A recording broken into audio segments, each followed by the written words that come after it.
Hey guys, welcome to another Deleted Scenes. Of course, I am your host, Julien, but we have a special guest with us today, Severo.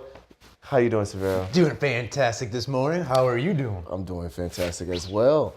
Um, so, I don't know if you noticed, but up to real, we have done kind of a synopsis or a background of up to Spider-Man Far From Home trailer. So now we're going to talk to Severo. Severo wants to come on the show and talk about basically what if could have been for Spider-Man 4 and how it kind of ties in with Spider-Man Far From Home. So I'm gonna let you talk about basically the script and what Sam Raimi had planned for Spider-Man 4 before Sony officially kicked the bucket for it because of Spider-Man 3. So go ahead and take it away, sir. Man, I really dig the Sam Raimi version of Spider-Man. That's the way Sam Raimi directs, slapstick, his use of comedy. Yeah. Love it. But after Spider-Man 3, Sony decided that because it didn't do so well with the money, man, they're gonna get rid of Spider-Man 4. But what would have been awesome was Sam Raimi called Black Cat a lot earlier with Anne Hathaway, and you also had Bruce Campbell as Mysterio instead of Jake Gyllenhaal, which I thought would have been amazing because you saw Mysterio's character throughout the 1, 2, and 3, of course, and it made sense because early Mysterio was into special effects, theatrics, hence his character, and especially in Spider-Man 3, you saw him as the French waiter at that restaurant. I think it was 3. Was it Yeah, 3? 3, he was the French 2? waiter. No, you're right, because in Spider-Man 3, Bruce Campbell is the waiter and also the usher in the movie theater. Ah, that's right. The usher. That's what I forgot about. He was the usher and the waiter, and basically he was trying to give the ring to Mary Jane, then didn't make the cue right, and then when Spider-Man 2 is he was the usher. My bad. No. Yeah, Spider-Man 2 is he was the usher because Peter was trying to come into the set after taking that first bank robbery that happens in Spider-Man 2, and Bruce Campbell was like, shoes. Wait, why are you here? Oh yeah, we can't see anybody after the theater. I remember that. Yeah, that was in Spider-Man 2. Yeah, I specifically remember the scene where he was dropping or trying to bring out that champagne glass for Mary Yes. Jane. That was the biggest thing too, because the French accent. Who doesn't Yeah. like a French accent? Well, everyone does like a French accent, no? No. Yeah. Like that. I like that, sir. But I really did think with the script being written, everyone was saying, and more recently, this past year, everyone did some art for it too to bring it to life. Everyone was saying it would have been an amazing script, story-wise as well, especially with Sam Raimi at the helm. But, I mean, if a movie doesn't do well with the money, I was about to say that's what usually happens, especially with like big franchises, as you can tell now. Like with Amazing Spider-Man 2, when you see with like we were talking about before the camera started rolling, like with Batman, like as much as most people don't like the original Batman anthology, like Batman and Batman Returns were good, Batman Forever was and then Batman and Robin was just god awful. wow, with Batman and Robin with Mr. Freeze, right? Yeah, with Arnold Schwarzenegger. I don't know, man. That's my guilty pleasure. Because imagine that scene like, I'm Mr. He's Mr. I'm Mr. Snow. Come on, that's like classic. That's man. what I'm saying. But the I thing love is, the puns that Arnold gave it was so cringeworthy. Like, what killed the dinosaurs? The Ice Age. That's what's great about Arnold. Like he does one-liners so well. Like yeah, even Jingle All the Way. Put the cookie down. Who's going to get my cookie? Like it works out so well. It's compared to Stallone. Compared to Stallone, I will wholeheartedly agree with you. Stallone doesn't do one-liners any better than what Arnold Schwarzenegger has done. And granted, they were terrible ice puns, ice puns altogether, but it was still good. And like we were talking about with Batman Unchained, which was the speculated title for the 5th movie, Scarecrow was going to use fear toxin, have Bruce Wayne, who would have been George Clooney, hallucinate and see Jack Nicholson as Joker come back and basically hallucinate him and give him his mind, and how Harley Quinn was going to be wrote into it, but they didn't have a character for who didn't have an actress for her yet. But Harley Quinn would have been like his daughter.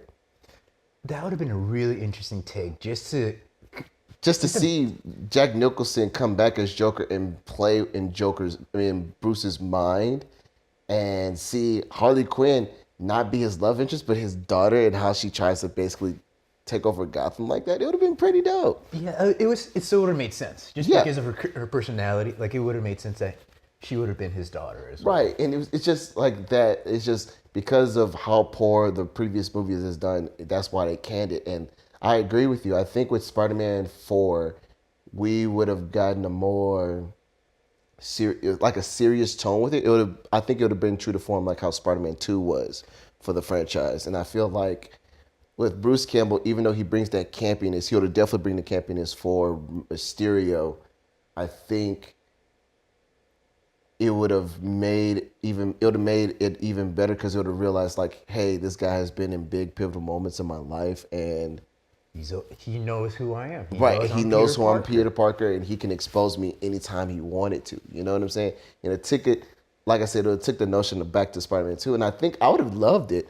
And again, who doesn't love Anne Hathaway anymore as playing, Black Cat, or now she played Catwoman in Dark Knight Rises. But like, I think she would have did a phenomenal I job. love Anne Hathaway. That girl from Princess Diaries. Oh, Yeah, man. Princess Diaries. Yeah. When I was a youngin', man, still my number one favorite actress. I got number one male actors, but Anne Hathaway, no matter what. No, man. Right here in my brown little heart. But and then they were gonna put Vulture in there. I don't know what Vulture's role would have been in Spider-Man 4. But I don't know, but I think it just would have been the beginning of the Sinister Six, because Vulture is a pivotal. it's a pivotal role for the Sinister Six, yeah. But the only problem would have been you killed Doc Ock, so Oh, that's true. Well, in the comic books, Doc Ock comes back as a ghost and possesses this is Spider-Man. Yes. So, Forgot about what that. if Sam I forgot that. Raimi, because he also did Drag Me to Hell, would have been like, you know what? Doc Ock, ghost. But that wouldn't make sense, though. But it's Sam Raimi. I mean, a lot of things, especially his Evil Dead franchise, you're like, none of it makes sense, but it's still a good ass movie. You know what I'm saying? So yeah. like, he would have made some way to make it work. I think the problem is the studio got too many hands on Spider-Man 3, and I think that's what. And that's true. And that's how a lot of studios get, man. They want more creative control over a lot of their films, like we're talking about with Warner Brothers. Yeah, Warner Bros. And Edge of Tomorrow. Let's just get rid of the time traveling and just keep Tom Cruise fighting aliens. That doesn't make sense. It You doesn't saw what make happened sense. with War of the Worlds, yet you're still wanting to go that particular direction. Because we want money, and that's all we want, and we want control of how we make our money, and it's like, okay. That's why I felt with Sony, with Amazing Spider-Man and Amazing Spider-Man 2, it's like they wanted still more hands-on, and it's like you saw what you did when you got hands-on. Like Amazing Spider-Man 2 was exactly. It was bad. Yeah, outside the first one. I like Doc Ock. I just like Doc Ock in general, so I still have fun with him as the actor. Molina But was amazing as Doc Ock. he's a great actor. Love him.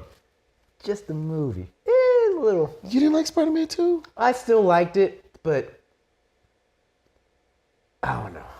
I think it's hot take. I think it's the best Spider-Man movie. Well, I corrected myself, James. It was the best Spider-Man movie before Spider-Verse.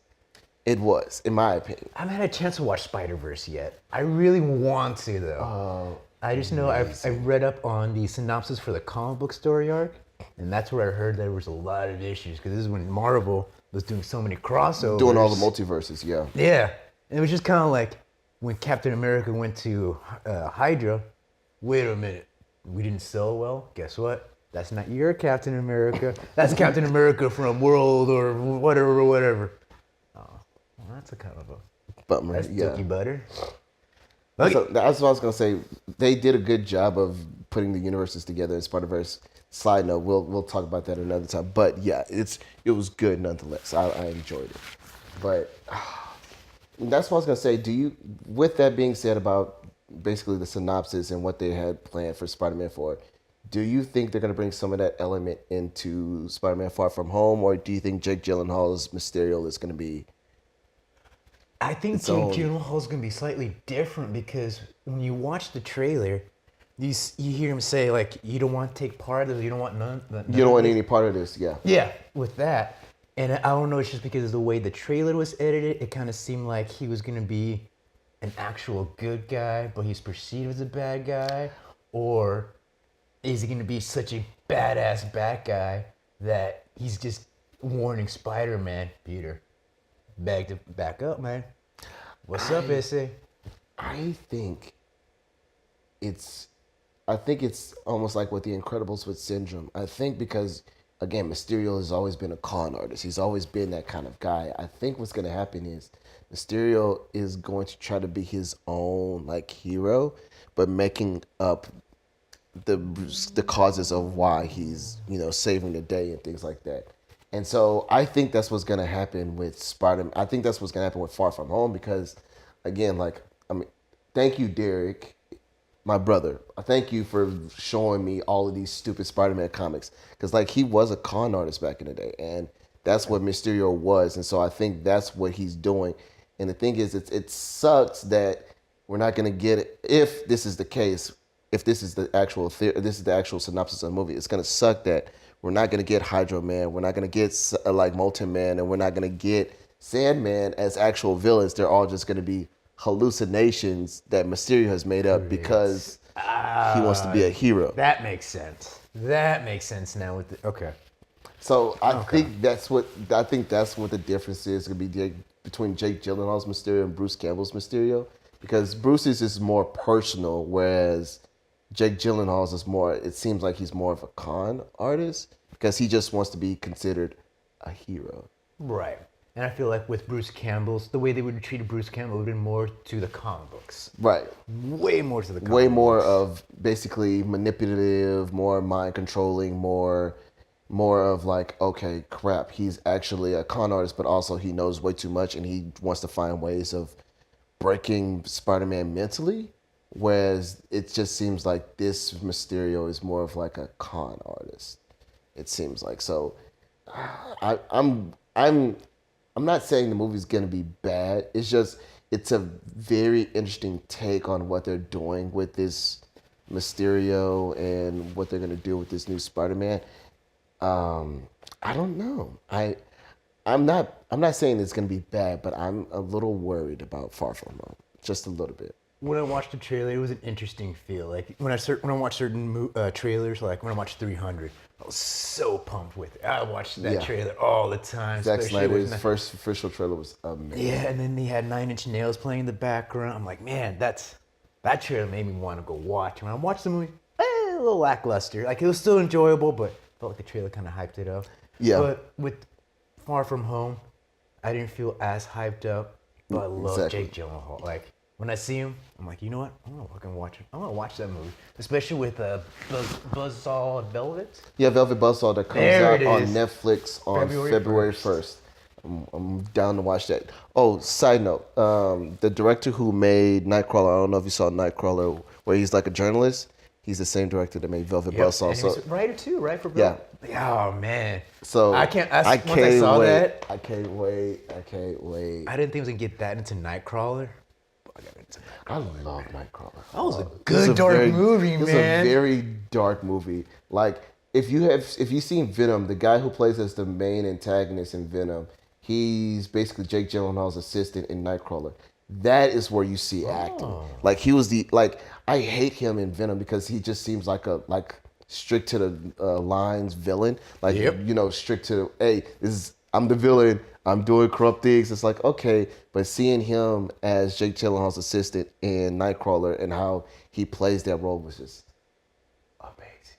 So if you want to see actual acting, I'll go check that movie out. Side note: what did you think of Venom? Oh, da na na. It was disappointing. What didn't you like about it? So my biggest thing about it is I know we're looking at time, James, but the problem is what I disliked about Venom was these things. One, I felt like y'all was jumping the rated R version, but you pulled back because you're like, I need to be accessible for the kids. And it's like, bro, just make Venom rated R. You should have just made it R. Two, again, the villains, you put Riot in there, and then you gave, like I said, a Class B villain.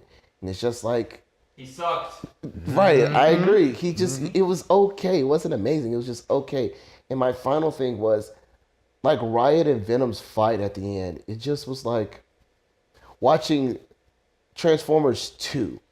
It was like, I can't dictate between who's who. Y'all both are way the damn same shade color, and I'm like, I can't see who's the different, right? And the only reason why I found out that Riot died was because Riot goes up on the rocket, blows himself up. Spoilers if you ever seen Venom. And I'm like, oh, so that's how he gets away? Really? That's how we're doing things now? It's just like Spider-Man 3. They Right. blew up Venom like that. And you're like, man, what?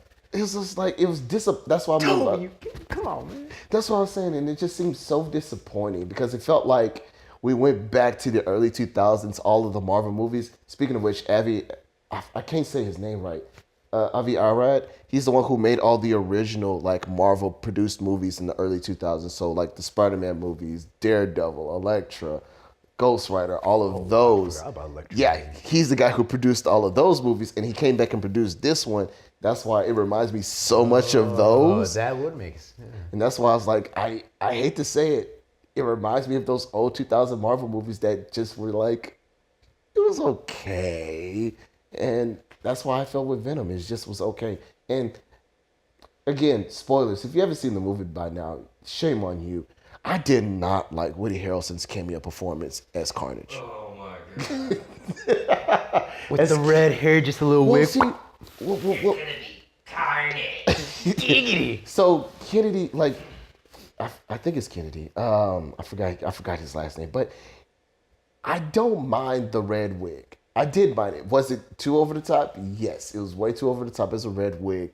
But like what James just said off screen, like he's like, when I get out of here, there'll be carnage. Way too on the nose. Like Marvel's end credits or post credit scenes, mid credit scenes, whatever you want to call them, have never been right on the nose in terms of who is going to be the villain. Like when Avengers showed Thanos in 2012, I was excited because I knew who the hell that was. If you didn't know who Thanos was, they took you to time to go on Google, find out who the hell Thanos was so you could find out, hey, this guy is going to kick ass somewhere in the future, right? Whereas, like, now you took the whole, like, mythos of, hey, who the hell is this guy in the red wig? He's cool, he looks cool, and you gave him some cryptic dialogue. No, it's more like... Sort of a nod. It was just like a slap It was in a the face. slap in the face like, hey, if you don't know who this is, it's Carnage. There's Damn it. gonna be Thanos. Giant purple dude looking at you. A big guy in this little cage, man. And it's just like, no, that's not how that works, guys. And it's just like, that's what I mean by like, Avi did an okay job producing this movie. And it was just like, oh, I was so disappointed with Venom. Hopefully we get a better movie. They said Venom 2 is supposed to be better. Like the script they say that they pinned for it is better than Venom. Which to me, that just means, that doesn't mean much for me. The low bar. Yeah.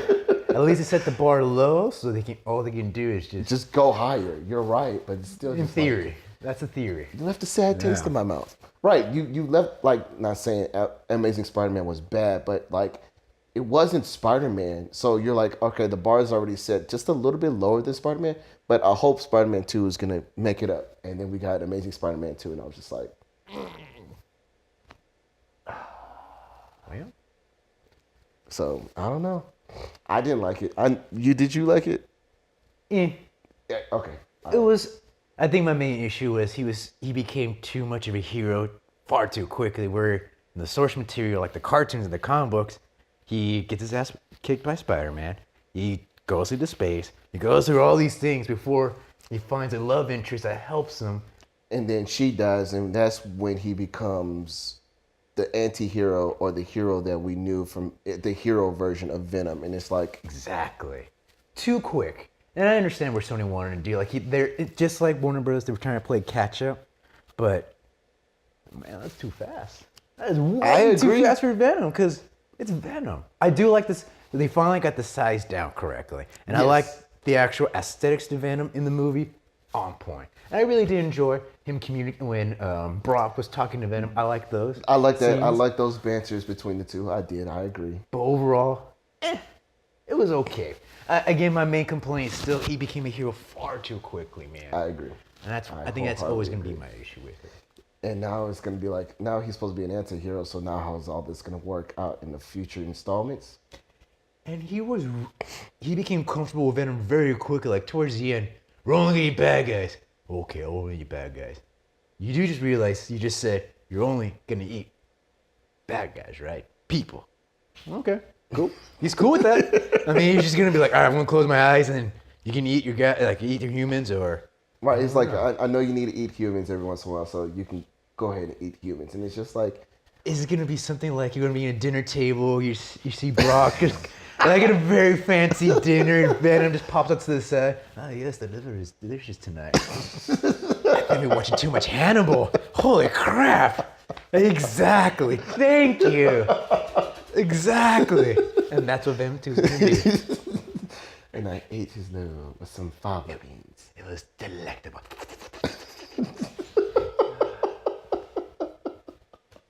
On that note, what do y'all think about Spider-Man Far From Home?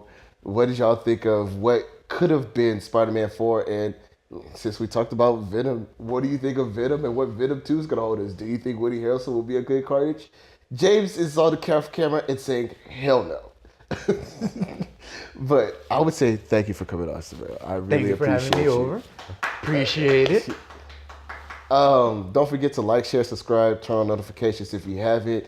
Show Severo some love, people. Leave us some comments. Tell us what you think of all of the stuff that he gave us and some insight on some movies and things like that. But from all of us here at Stage Street, guys, thanks for joining us and stay tuned.